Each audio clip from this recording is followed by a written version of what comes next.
പത്മനാഭസ്വാമി ക്ഷേത്രം തിരുവിതാംകൂർ രാജാക്കന്മാരുടെ നിയന്ത്രണത്തിലായിരുന്നു, അവരുടെ കുടുംബക്ഷേത്രമായിരുന്നു എന്നൊക്കെ ഉള്ള കഥകളാണ് നമ്മൾ ഇന്ന് കേൾക്കുകയും പലരും എഴുതുകയും ഒക്കെ ചെയ്ത് കണ്ടിട്ടുള്ളത്.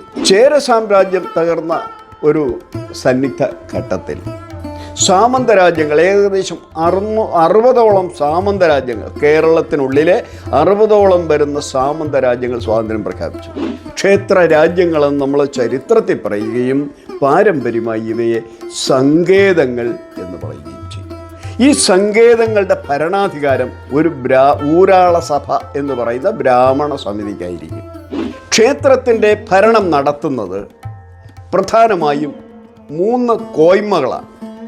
കോയ്മ എന്ന് പറഞ്ഞാൽ അധികാരമുള്ളയാൾ എന്ന സമിതി എന്നൊക്കെയാണ് അതിൻ്റെ അർത്ഥം. സ്വാതി തിരുനാളിന് ശേഷം അധികാരത്തിലെത്തിയ തിരുവിതാംകൂറിലെ രാജാവായ ഉത്രം തിരുനാൾ ഖജനാവ് കാലിയായപ്പോൾ 5 ലക്ഷം രൂപ പത്മനാഭസ്വാമി ക്ഷേത്രത്തിൽ കടമെടുത്തതായി രേഖയുണ്ട്. നമ്മളൊരു പരാതി രാജാവിൻ്റെ മുമ്പിൽ അവതരിപ്പിക്കുകയും അതിന് കൃത്യമായ പരിഹാരം പ്രജയ്ക്ക് കിട്ടിയില്ലെങ്കിൽ രാജാവിനെതിരെ പരാതി കൊടുക്കാൻ നമുക്ക് കഴിയുമായിരുന്നു. അങ്ങനെ ഒരു പ്രാകൃത ജനാധിപത്യം ഇവിടെ നിലനിന്നിരുന്നു. അതിനെ സംബന്ധിച്ച ഒരു രേഖ ഇതാണ്. 8 യോഗക്കാർ തീരുമാനിച്ചത് ഇതാണ്: ഒരു പക്കത്തിനുള്ളിൽ 15 ദിവസത്തിനുള്ളിൽ ഈ കുടിലുകൾ കെട്ടിക്കൊടുക്കുകയും അവർക്ക് നഷ്ടപരിഹാരമായി 1000-ലേറെ പണം കെട്ടിവെക്കാനും ഉത്തരവായി.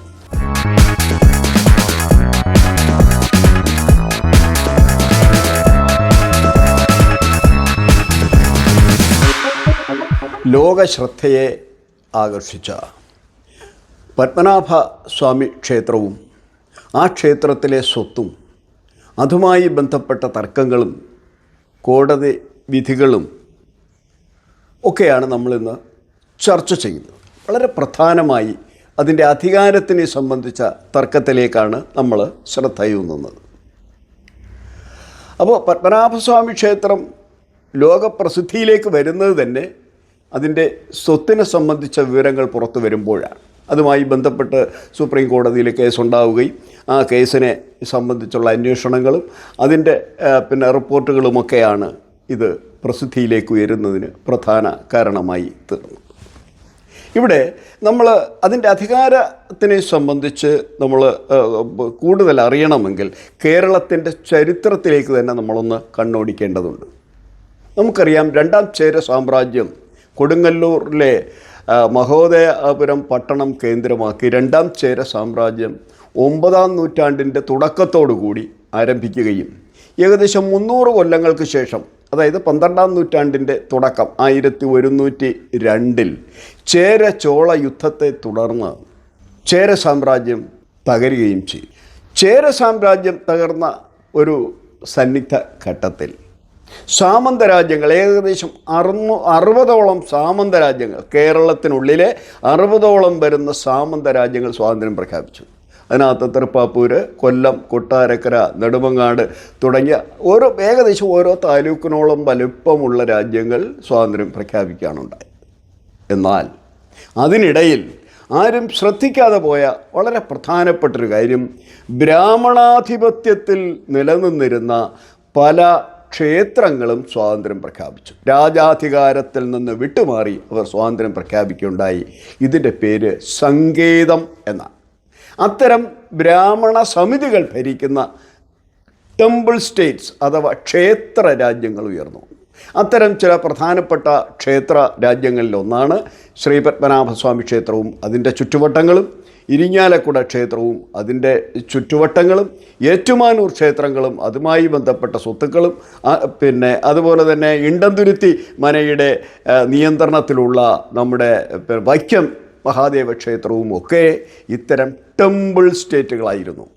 ക്ഷേത്ര രാജ്യങ്ങളെന്ന് നമ്മൾ ചരിത്രത്തിൽ പറയുകയും പാരമ്പര്യമായി ഇവയെ സങ്കേതങ്ങൾ എന്ന് പറയുകയും ചെയ്തു.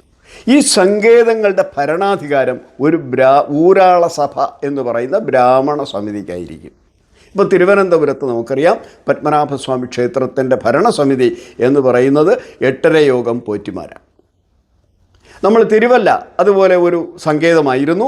ആ സങ്കേതത്തിൻ്റെ ഭരണകർത്താക്കൾ 10 പോറ്റിമാരായിരുന്നു. അതുപോലെ തൃശ്ശൂർ മഹാദേവ ക്ഷേത്രത്തിൻ്റേത് യോഗാതിരിമാരായിരുന്നു. ഏറ്റുമാനൂരിലേത് എട്ടില്ലത്ത് പോറ്റുമാരായിരുന്നു. അങ്ങനെ ഈ ബ്രാഹ്മണ സഭകളാണ് ഇതിൻ്റെ നിയന്ത്രണം നടത്തിയിരുന്നതും ഭരണം നടത്തിയിരുന്നതും ഇതിൻ്റെ സർവ്വ അവകാശങ്ങളും അവരിൽ നിക്ഷിപ്തമായിരുന്നു. പക്ഷേ നമ്മൾ പാരമ്പര്യമായി പറഞ്ഞു വരുന്നത് ഈ ക്ഷേത്രങ്ങളൊക്കെ രാജാക്കന്മാരുടെ നിയന്ത്രണത്തിലെന്ന്. പത്മനാഭസ്വാമി ക്ഷേത്രം തിരുവിതാംകൂർ രാജാക്കന്മാരുടെ നിയന്ത്രണത്തിലായിരുന്നു, അവരുടെ കുടുംബക്ഷേത്രമായിരുന്നു എന്നൊക്കെ ഉള്ള കഥകളാണ് നമ്മൾ ഇന്ന് കേൾക്കുകയും പലരും എഴുതുകയും ഒക്കെ ചെയ്ത് കണ്ടിട്ടുള്ളത്. ഇത് യാഥാർത്ഥ്യമാണോ? ഇതിലെത്രമാത്രം സത്യമുണ്ട് എന്നാണ് പരിശോധിക്കേണ്ടത്. നമ്മളിവിടെ മനസ്സിലാക്കേണ്ട ഒരു കാര്യം, തിരുവിതാംകൂർ രാജാക്കന്മാർ എല്ലാ വർഷവും ആചാരപരമായി അധികാരമേൽക്കുന്നുണ്ട്. തിരുവിതാംകൂറിലെ തലമൂത്ത പുരുഷപ്രജ എല്ലാ വർഷവും മകരമാസത്തിലെ ആദ്യത്തെ ആഴ്ചയിൽ സത്യപ്രതിജ്ഞ ചെയ്ത് അധികാരമേൽക്കാറുണ്ട്. ഈ സത്യപ്രതിജ്ഞ ചെയ്ത് അധികാരമേൽക്കുന്നത് തിരുവനന്തപുരം പത്മനാഭസ്വാമി ക്ഷേത്രത്തിൽ വെച്ചായിരിക്കണം. അവർ പറയുന്നതനുസരിച്ചാണെങ്കിൽ അവരുടെ കുടുംബക്ഷേത്രമാണ് എങ്കിൽ, അതല്ല ഇത് ആചാരപരമായി ഇവർ അതിൻ്റെ ആളുകളാണ് എങ്കിൽ പത്മനാഭസ്വാമി ക്ഷേത്രത്തിൽ വെച്ച് വേണം അവർ അധികാരമേൽക്കാൻ. പക്ഷേ അധികാരമേൽക്കുന്നത് ആറ്റിങ്ങലിലെ തിരുവാറാട്ടുകാവിലെ ദേവീക്ഷേത്രത്തിൽ വെച്ചാണ്. എന്ന് പറഞ്ഞാൽ തിരുവിതാംകൂർ രാജാക്കന്മാരുടെ മാതൃഗേഹമായ ആറ്റിങ്ങൽ കൊട്ടാരത്തിൻ്റെ പരദേവതാ ക്ഷേത്രമായ തിരുവാറാട്ടുകാവിൽ വെച്ചാണ് അവർ അധികാരമേൽക്കുന്നത്. അപ്പോൾ അവിടെ തന്നെ നമുക്ക് വ്യക്തമാകുന്നു ഈ പത്മനാഭസ്വാമി ക്ഷേത്രം അവരുടെ കുടുംബക്ഷേത്രമൊന്നുമല്ല എന്ന് വളരെ വ്യക്തമായി മനസ്സിലാക്കും. നമ്മൾ ഇതറിയണമെങ്കിൽ, രാജാവിന് എത്ര കണ്ട് ഇതിനകത്ത് സ്വാധീനം ഉണ്ടായിരുന്നു എന്നിതറിയണമെങ്കിൽ ഇതിൻ്റെ ഈ ക്ഷേത്ര സങ്കേതങ്ങളുടെ അഥവാ ടെമ്പിൾ സ്റ്റേറ്റ് അഥവാ ക്ഷേത്ര രാജ്യത്തിൻ്റെ ഭരണ സംവിധാനത്തിനെ കുറിച്ചുകൂടി അറിയേണ്ടത്. ക്ഷേത്രത്തിൻ്റെ ഭരണം നടത്തുന്നത് പ്രധാനമായും 3 കോയ്മകളാണ്. കോയ്മ എന്ന് പറഞ്ഞാൽ അധികാരമുള്ളയാൾ എന്ന സമിതി എന്നൊക്കെയാണ് അതിൻ്റെ അർത്ഥം. അത് 3 കോയ്മകളാണ്. ഒന്ന് അകക്കോയ്മ, രണ്ടാമത്തെ പുറക്കോയ്മ, മൂന്നാമത്തേത് മേൽക്കോയ്മ. എന്താണ് ഈ അകക്കോയ്മ? അകക്കോയ്മ എന്ന് പറയുന്നത് ബ്രാഹ്മണരാൽ നിയന്ത്രിക്കപ്പെടുന്ന ഒരു ചെറിയ സഭയാണ്. ഇവരുടെ പ്രധാന ജോലി എന്ന് പറയുന്നത് ക്ഷേത്രത്തിൻ്റെ ആചാര അനുഷ്ഠാനങ്ങൾ സംരക്ഷിക്കുക, ക്ഷേത്രത്തിലെ ജീവനക്കാരെ നിയമിക്കുക, അതിനകത്തുള്ള പിശകുകൾ തീർത്തു കൊണ്ടുപോവുക, പാരമ്പര്യത്തെ അതുപോലെ നിലനിർത്തുക എന്നുള്ളതാണ് അകക്കോയ്മയുടെ ജോലി. പുറക്കോയ്മയുടെ ജോലി എന്ന് പറയുന്നത് ക്ഷേത്ര സ്വത്തുക്കൾ സംരക്ഷിക്കുക, ക്ഷേത്ര സ്വത്തുക്കൾ പാട്ടത്തിന് കൊടുക്കുക, അതിൻ്റെ വരവ് ചെലവ് കണക്കുകൾ സൂക്ഷിക്കുക എന്നുള്ളതാണ്. അങ്ങനെ അകക്കോയ്മയും പുറക്കോയ്മയും ചേർന്നതാണ് ക്ഷേത്രത്തിൻ്റെ ഭരണ സമിതി. മൂന്നാമത്തെ മേൽക്കോയ്മ എന്ന് പറയുന്നത് ആ ക്ഷേത്രം ഏത് രാജ്യത്താണോ നിൽക്കുന്നത് ആ രാജ്യത്തിലെയോ അതല്ലെങ്കിൽ വേറെ ഏതെങ്കിലും രാജ്യത്തിലെയോ രാജാവിൻ്റെ അധികാരമാണ് മേൽക്കോയ്മ. അപ്പോൾ പത്മനാഭസ്വാമി ക്ഷേത്രത്തിൻ്റെ മേൽക്കോയ്മ എന്ന് പറയുന്നത് തിരുവിതാംകൂർ രാജാവിനാണ്. പക്ഷേ ഈ മേൽക്കോയ്മയ്ക്ക് ക്ഷേത്രത്തിനകത്ത് യാതൊരു അധികാരവുമില്ല. അവർക്കുള്ള ഏക അവകാശമെന്ന് പറയുന്നത് ക്ഷേത്രത്തെ സംരക്ഷിക്കുക എന്ന് മാത്രമാണ്. അവർക്കൊരവകാശം കൊടുത്തിട്ടുണ്ട്. ആ അവകാശം ഇതാണ്: തിരുവനന്തപുരത്തെ പത്മനാഭസ്വാമി 2 തവണ ആറാട്ടിന് പുറത്തെഴുന്നള്ളും. ഒന്ന് തുലാമാസത്തിലെ ഉത്സവത്തിനും രണ്ടാമത്തെ മീനമാസത്തിലെ ഉത്സവത്തിനും. ഈ 2 ഉത്സവങ്ങൾ ഘോഷയാത്ര കടന്നു പോകുന്നത് നമ്മുടെ എയർപോർട്ടിനകത്തു കൂടിയാണ്. അപ്പം ഈ 2 ഘോഷയാത്രയും വാള് പിടിച്ച ദേവനെ അകമ്പടി സേവിക്കുക എന്നൊരവകാശമല്ലാതെ മറ്റൊരവകാശവും പത്മനാഭസ്വാമി ക്ഷേത്രത്തിൽ തിരുവിതാംകൂർ രാജാക്കന്മാർക്ക് ഇല്ല. തിരുവിതാംകൂർ രാജാക്കന്മാർക്കെന്നല്ല, ഒരു സങ്കേതത്തിൽ ഒരു രാജാവിനുമില്ല. അതിൻ്റെ സംരക്ഷണവും മാത്രമാണ് അവരുടെ അവകാശം. ഇനി ഇവിടെ വേറൊരു പ്രധാനപ്പെട്ടൊരു പ്രശ്നമുള്ളത്, ഈ ക്ഷേത്രത്തിലെ ഏതെങ്കിലും ഒരു ക്ഷേത്ര രാജ്യത്തിലെ മേൽക്കോയ്മ ആരായിരിക്കണം എന്ന് തീരുമാനിക്കുന്നത് അതിനകത്തെ ബ്രാഹ്മണ സഭയാണ്. തിരുവിതാംകൂറിനകത്താണ് നമ്മുടെ തിരുവല്ല ക്ഷേത്രം. തിരുവനന്തപുരത്തെ തിരുവല്ല അല്ല, നമ്മുടെ തിരുവല്ലവാൾ എന്ന് പറയുന്ന തിരുവല്ല ക്ഷേത്രം. ആ തിരുവല്ലവാൾ ക്ഷേത്രത്തിൻ്റെ മേൽക്കോയ്മ കൊച്ചി രാജാവിനാണ്. ക്ഷേത്രം നിൽക്കുന്നത് തിരുവിതാംകൂറിലാണെങ്കിൽ അത് കൊച്ചി രാജാവിനാണ് അതിൻ്റെ മേൽക്കോയ്മ. അതുപോലെ ഇരിങ്ങാലക്കുട ക്ഷേത്രം, അത് കൊച്ചി രാജ്യത്തിനകത്താണ്, പക്ഷേ അതിൻ്റെ മേൽക്കോയ്മ തിരുവിതാംകൂർ രാജാവിനാണ്. എന്ന് പറഞ്ഞാൽ ഒരു ക്ഷേത്ര രാജ്യത്തിൻ്റെ മേൽക്കോയ്മ ആരായിരിക്കണമെന്ന് തീരുമാനിക്കേണ്ടത് ആ ക്ഷേത്രത്തിലെ ഭരണസമിതിയായ ബ്രാഹ്മണ സഭയാണ്.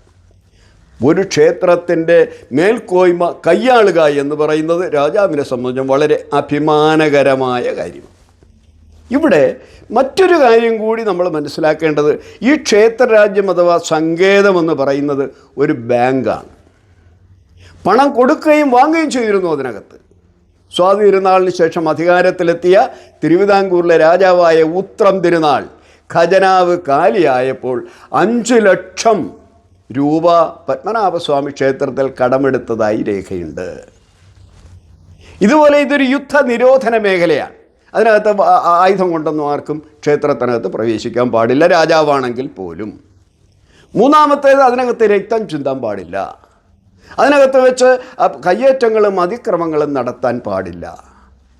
മറ്റൊന്ന്, ഇവിടുത്തെ നിയമത്തിന് വിരുദ്ധമായി പ്രവർത്തിച്ചാൽ പ്രജയായാലും ശരി രാജാവായാലും ശരി അവരെ ശിക്ഷിക്കാനുള്ള അധികാരം ആ ക്ഷേത്രത്തിൻ്റെ ഊരാള സമിതിക്കുണ്ട്.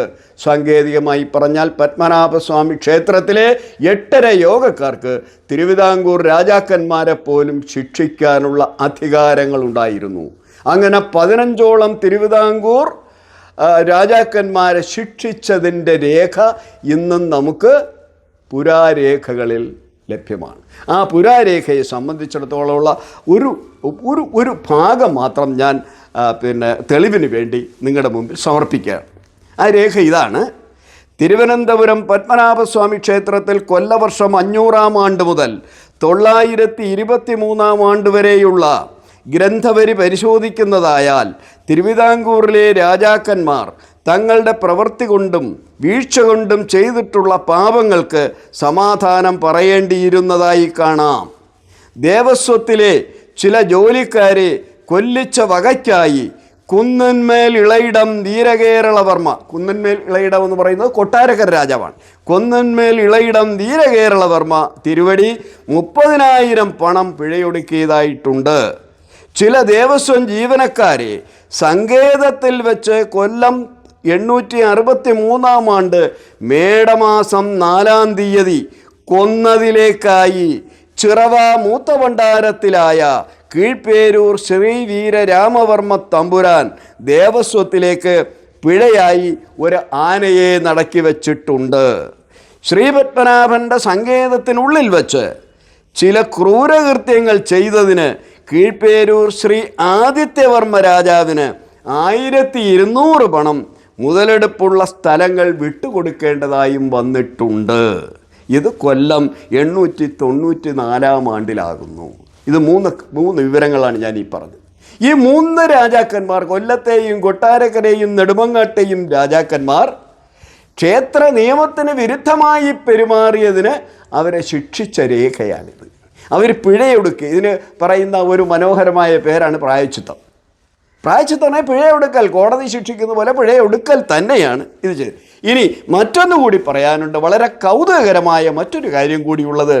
രാജാവ് നമ്മളൊരു പരാതി രാജാവിൻ്റെ മുമ്പിൽ അവതരിപ്പിക്കുകയും അതിന് കൃത്യമായ പരിഹാരം പ്രജയ്ക്ക് കിട്ടിയില്ലെങ്കിൽ രാജാവിനെതിരെ പരാതി കൊടുക്കാൻ നമുക്ക് കഴിയുമായിരുന്നു. അങ്ങനെ ഒരു പ്രാകൃത ജനാധിപത്യം ഇവിടെ നിലനിന്നിരുന്നു. അതിനെ സംബന്ധിച്ച ഒരു രേഖ ഇതാണ്.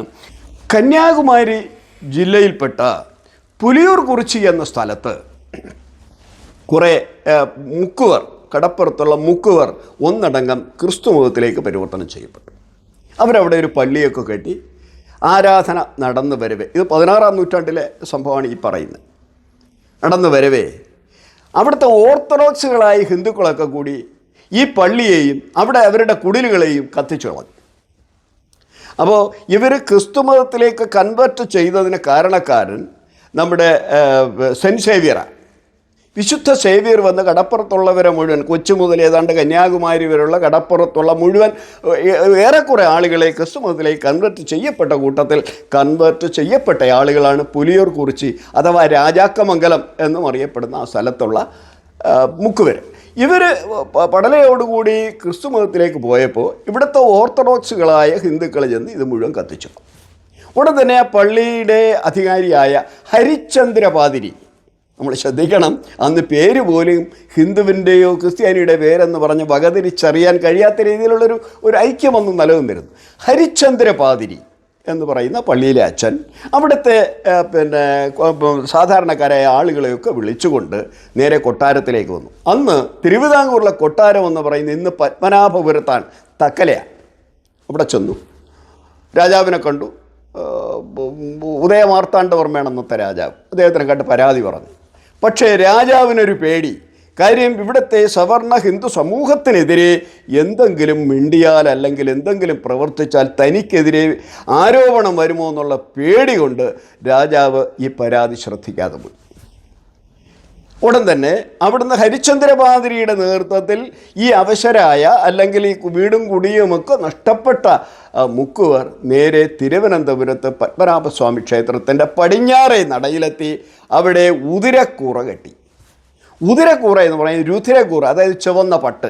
അന്ന് അങ്ങനെയാണല്ലോ, സാധാരണ അക്ഷരം കൊണ്ട് എഴുത്തും വായനയും ഒക്കെ അപൂർവമായിരുന്നൊരു കാലഘട്ടത്തിൽ നമുക്കൊരു പരാതി ഒരു ക്ഷേത്രത്തിൽ അവതരിപ്പിക്കണമെങ്കിൽ അതിൻ്റെ പടിഞ്ഞാറേ നടയിൽ വന്ന് ഒരു ചുവല പട്ട് കെട്ടിയാൽ മതി. അപ്പോൾ ഈ നട അടയ്ക്കാൻ നേരത്ത് അതിൻ്റെ ആളുകൾ വന്ന് ഈ മുകളിലേക്ക് നോക്കും, പട്ടുണ്ടോ, പട്ട് കെട്ടിയിട്ടുണ്ടെങ്കിൽ പരാതിക്കാരുണ്ടോ എന്ന് ചോദിക്കും. പരാതിക്കാർ വരും, പരാതി പറയും. അങ്ങനെ ചുവന്ന പട്ടു കണ്ടു, ആ പരാതിക്കാരുണ്ടോ എന്ന് ചോദിച്ചു. ഹരിചന്ദ്രപാതിരി പറഞ്ഞു, ഇങ്ങനെയാണ്, ഞങ്ങളുടെ ഉള്ളിലൊക്കെ കത്തിച്ചു കളഞ്ഞു, ഇങ്ങനെ ആണ് പരാതി അവതരിപ്പിച്ചു. ഉടൻ തന്നെ 8 അടിയന്തരമായി കൂടി 8 ഇല്ലത്തെ പോറ്റുമാർ ഒന്നിച്ചുകൂടി ഇതിനെ അന്വേഷിക്കുന്നതിന് വേണ്ടി 2 ആനവാളുകളെ പറഞ്ഞയച്ചു. അപ്പോൾ ആനവാളെന്ന് നമ്മൾ വിചാരിക്കുമ്പോൾ ആനയുമായി അല്ല. ആനവാൾ എന്ന് പറയുന്നത് ഒരു പേർഷ്യൻ പദമാണ്. എക്സിക്യൂട്ടീവ് ഓഫീസർ എന്ന് പറയാം നമുക്കൊന്ന്. ക്ഷേത്രത്തിലെ എക്സിക്യൂട്ടീവ് ഓഫീസർക്ക് അന്ന് കൊടുത്തിരുന്ന പേരാണ് ആനവാൾ. അങ്ങനെ 2 ആനവാളുകൾ, അതായത് ആ ഒരു ആനവാളിൻ്റെ പേര് ആദിച്ചൻ മാർത്താണ്ഡപ്പിള്ളയും കൃഷ്ണൻ മാർത്താണ്ഡപ്പിള്ളയും. ആദിച്ചൻ മാർത്താണ്ഡപ്പിള്ളയെന്നും കൃഷ്ണൻ മാർത്താണ്ഡപ്പിള്ളയെന്നും അറിയപ്പെടുന്ന 2 എക്സിക്യൂട്ടീവ് ഓഫീസർമാർ പത്മനാഭസ്വാമി ക്ഷേത്രത്തിലെ ഉദ്യോഗസ്ഥന്മാരെ അന്വേഷണത്തിന് വേണ്ടി പറഞ്ഞയച്ചു. അവർ ചെന്നു, കണ്ടപ്പോൾ കുടിലുകൾ കത്തിയിരിക്കുന്നു, ഒരുപാട് നഷ്ടങ്ങൾ വന്നിരിക്കുന്നു. അവരതുപോലെ റിപ്പോർട്ട് ചെയ്തു 8 യോഗക്കാർക്ക്. 8 യോഗക്കാർ തീരുമാനിച്ചത് ഇതാണ്: ഒരു പക്കത്തിനുള്ളിൽ 15 ദിവസത്തിനുള്ളിൽ ഈ കുടിലുകൾ കെട്ടിക്കൊടുക്കുകയും അവർക്ക് നഷ്ടപരിഹാരമായി 1000-ലേറെ പണം കെട്ടിവെക്കാനും ഉത്തരവായി. രാജാവിനെ, അതായത് ഒരു പ്രജയ്ക്ക് രാജാവിനെതിരെ പോലും പരാതി കൊടുക്കാൻ അന്ന് പത്മനാഭസ്വാമി അല്ലെങ്കിൽ സങ്കേതങ്ങൾക്ക് നമുക്ക് കഴിയുമായിരുന്നു. ആ ഒരു പ്രാകൃത ജനാധിപത്യത്തിൻ്റെ അടയാളങ്ങൾ അവിടെ ഉണ്ട്. എങ്കിലും പിൽക്കാലത്ത് തിരുവിതാംകൂറിൽ മാർത്താണ്ഡവർമ്മയുടെ ഏകഛത്രാധിപത്യ ഭരണം, ക്ഷാത്രവാഴ്ച വന്നതോടുകൂടി ഈ ഭരണം മുഴുവൻ, ക്ഷേത്രഭരണവും നാട്ടിലെ ഭരണവുമെല്ലാം 2 കൈകളിലേക്ക് ഒതുങ്ങുന്ന രീതി തിരുവിതാംകൂറിലും ശക്തൻ തമ്പുരാൻ കൊച്ചിയിലെ ഭരണം കൈയടക്കി തൻ്റെ കൈകളിലേക്ക് അധികാരം പൂർണ്ണമായി കേന്ദ്രീകരിക്കുകയും ചെയ്തതോടുകൂടി പ്രാകൃതമായി നിലനിന്നിരുന്ന ഈ ജനാധിപത്യം, അല്ലെങ്കിൽ ഒരു നമ്മൾ ഇന്ന് ഈ ഫ്യൂഡൽ വാഴ്ച എന്നൊക്കെ പറയുമ്പോൾ വളരെ മോശമായിട്ട് കാണുമെങ്കിൽ അതിന് ഒരു പ്രാകൃത ജനാധിപത്യത്തിൻ്റെ സ്വഭാവം ഉണ്ടായിരുന്നു. ഒരുപാട് അട്രോസിറ്റീസ് നടന്നുവെങ്കിലും അല്പസ്വല്പ ജനാധിപത്യത്തിൻ്റെ സ്വഭാവം ഉണ്ടായിരുന്നു. ആ സ്വഭാവം പോലും നശിപ്പിച്ചത് ഈ ഏകാധിപതിയായ രാജാക്കന്മാർ പിന്നീട് അധികാരത്തിൽ വന്നതിന് ശേഷമാണ്. ഇങ്ങനൊരു ജനാധിപത്യ ക്രമം ഇവിടെ നിലനിന്നിരുന്നു എന്ന് മാത്രം ബോധ്യം വരുത്തുന്നതിനും രാജാക്കന്മാർക്ക് ഇത്തരമുള്ള സങ്കേതങ്ങളിൽ അവകാശമുണ്ട് എന്ന പൊങ്ങച്ചം, അത് ശരിയല്ല എന്നും ബോധ്യപ്പെടുത്തുക മാത്രമാണ് ഈ ഒരു പ്രഭാഷണം കൊണ്ട് ഉദ്ദേശിച്ചത്. നന്ദി.